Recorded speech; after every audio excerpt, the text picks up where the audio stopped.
नमस्कार, आप देख रहे हैं इनकलाबी दस्तक और मैं हूं प्रेमवदा। बड़ी संख्या में शिक्षकों ने सक्षमता परीक्षा पास कर ली है। सक्षमता परीक्षा पास करने के बाद शिक्षकों में यह संशय बन गया है कि उन्हें विशिष्ट शिक्षक के पद पर योगदान देना चाहिए। इसमें फ़ायदा है या फिर नियोजित शिक्षक बने रहने में फ़ायदा है, इस पर हम चर्चा करेंगे। लेकिन इससे पहले आपसे एक आग्रह है कि हमारे चैनल को जो भी अभी तक सब्सक्राइब नहीं किए हैं, कृपया कर हमारे चैनल को सब्सक्राइब कर दें ताकि हमारी हर खबर पहुँचे आप तक सबसे पहले।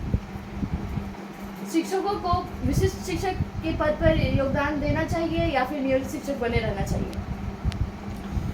प्रतिदिन बड़ी संख्या में हमारे शिक्षक साथियों का फोन आता रहता है और लोग यह जानना चाहते हैं। हमने पिछले भी दिन कहा था कि इस पर हम लोग पूरा डिटेल बताएंगे।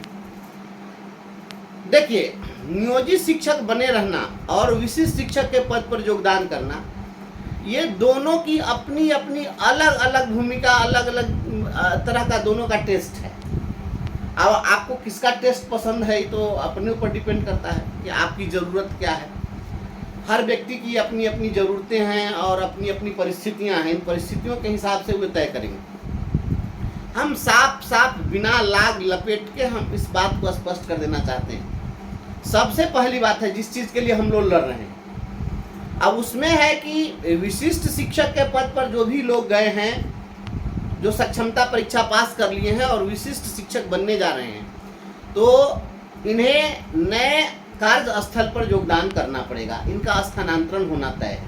अब इसमें जिनकी पोस्टिंग दूसरे जिलों में हुई है, तो मैं समझता हूं उनके लिए यह सफ़र आसान नहीं रहेगा।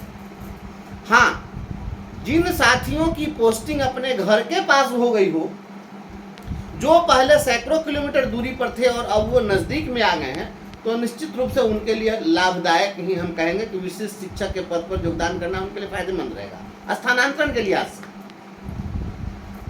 अगर कोई नियोजित शिक्षक हैं, अब यह भी बात आ रही है कि नियोजित शिक्षकों का भी स्थानांतरण किया जाएगा, लेकिन हम लोगों का स्थानांतरण अगर होगा तो हमारा स्थानांतरण हमारे नियोजन इकाई के क्षेत्राधीन ही होगा, इसलिए हमें बहुत दूर दराज तो नहीं भेज पाएंगे। लेकिन जिन लोगों को दूसरे जिले में जाने की नौबत होगी तो स्थानांतरण के लिहाज से उनके लिए बहुत परेशानी हो जाएगी। उनको अभी जो वर्तमान में जो शिक्षकों के शोषण का जो दौर चल रहा है, इसमें वो परेशान हो जाएंगे। अब एक पैर वहाँ रहेगा, एक पैर अपने गांव और घर पर रहेगा, परिवार, बाल बच्चे, रिश्तेदार, समाज, इन सबसे कट जाना पड़ेगा। तो स्थानांतरण के लिहाज से यह शिक्षक तय करें कि वे अपने घर के समीप अगर जा रहे हैं तो उनके लिए फ़ायदेमंद है। अगर दूर दराज जाने की स्थिति है तो मैं समझता हूँ कि यह नुकसानदेह है विशिष्ट शिक्षक का। अब अगर हम बात करें कि प्रोन्नति की बात करें, तो एक बात साफ क्लियर कट जान लीजिए, हम बता देते हैं आपको। नियोजित शिक्षकों को स्नातक ग्रेड में और स्नातक ग्रेड के नियोजित शिक्षकों को प्रधानाध्यापक ग्रेड में प्रोन्नति का लाभ मिलना है। और अभी पहले भी हम हाईकोर्ट से केस जीते हुए हैं, अभी अवमाननावाद चल रहा है, हमने मेंशन करवाया है और कोशिश हमारी है कि आपको जल्द प्रमोशन का लाभ मिले। तो नियोजित शिक्षकों को प्रोन्नति का लाभ मिलेगा और यह तय है कि नियोजित शिक्षक प्रधानाध्यापक बनेंगे, लेकिन विशिष्ट शिक्षक प्रधानाध्यापक नहीं बनेंगे। अब यहाँ पर एक बात आ रही है कि अभी प्रधानाध्यापक के लिए फिर बहाली की प्रक्रिया शुरू हो गई है। अब इस पर चर्चा हम आपको करेंगे अगले वीडियो में।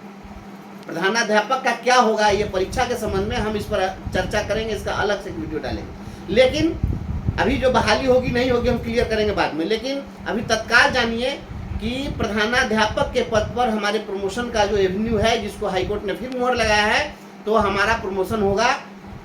अब यह भी सुनने में अटपटा लगेगा लोगों को कि भाई ये कैसी व्यवस्था है कि नियोजित शिक्षक स्थानीय निकाय का जो शिक्षक है, जो राज्यकर्मी जिसको नहीं कर रहे हैं, वह हेडमास्टर होगा, और जो विशिष्ट शिक्षक बन जाएगा, वो जो राज्यकर्मी होगा वो असिस्टेंट होगा। अभी तक तो हाईकोर्ट का फैसला यही कह रहा है। क्योंकि विशिष्ट शिक्षक के नियमावली में प्रधानाध्यापक उसमें लिखा हुआ नहीं है, आप नहीं बन सकते, प्रमोशन का एवेन्यू नहीं है हेडमास्टर के पोस्ट पर।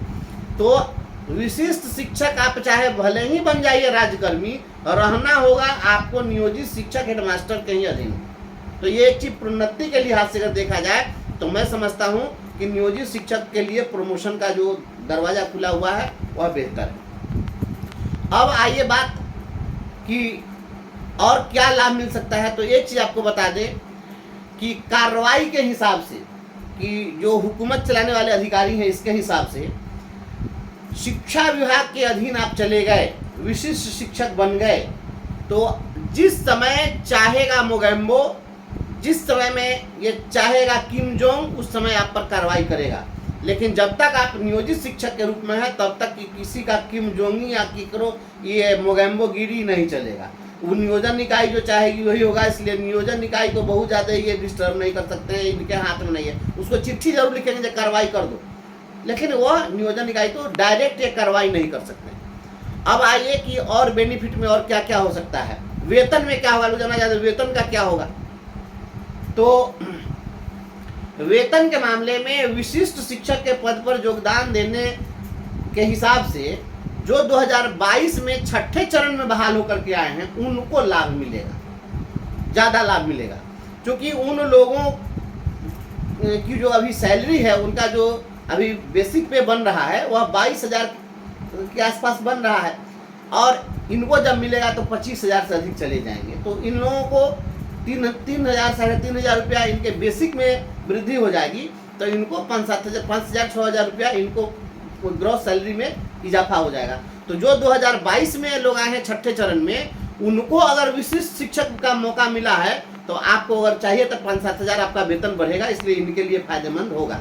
लेकिन पूर्व से जो लोग कार्यरत हैं, अब हम ही लोग हैं, तो अब हम लोगों को 30,000 से अधिक हम लोगों की बेसिक सैलरी है, तो 30,500 ही देंगे तो 300 रुपया तो हमारा बढ़ेगा, 320 रुपया बढ़ेगा।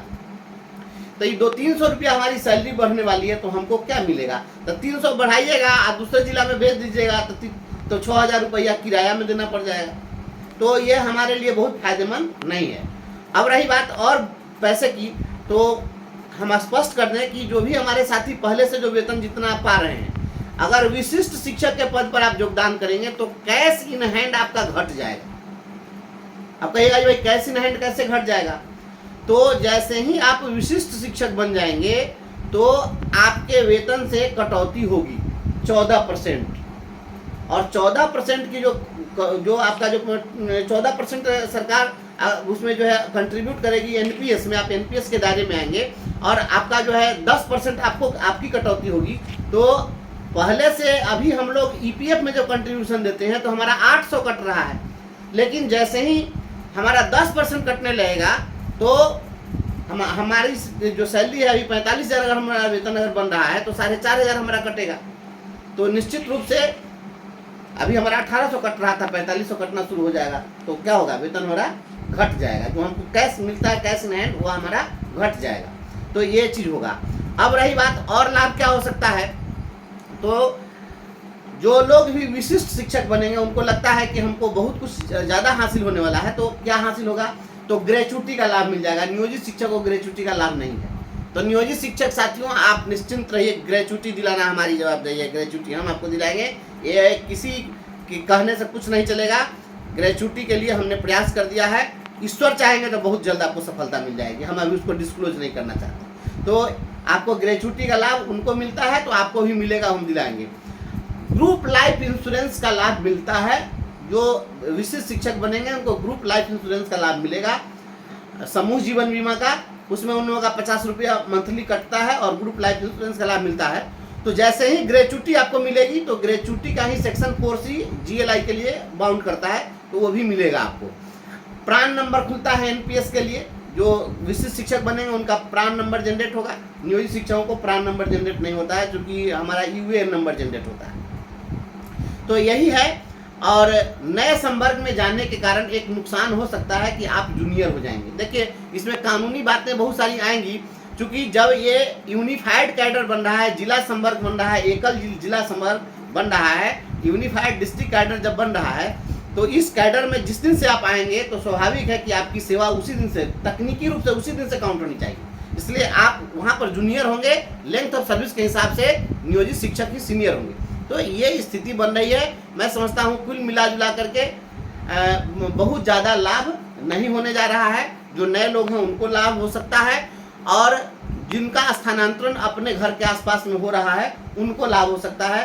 पूर्व से जो नियोजित शिक्षक अपने घरों के आसपास हैं, उनको अपने सुख चैन को त्याग देना पड़ेगा। अगर योगदान करते हैं तो आपके सुख चैन की कीमत पर आपको थोड़ा बहुत 200-400 रुपया का लाभ मिल जाए, बस यही हो सकता है। जितना लाभ होगा उससे ज़्यादा आपको आने जाने में खर्चा होगा, उतनी ज़्यादा परेशानी होगी।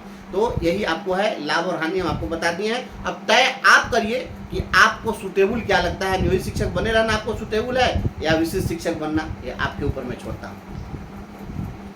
ऐसे ही खबरों के लिए बने रहिए इनकलाबी दस्तक के साथ, क्योंकि हम लाएंगे खबरों से इनकलाब।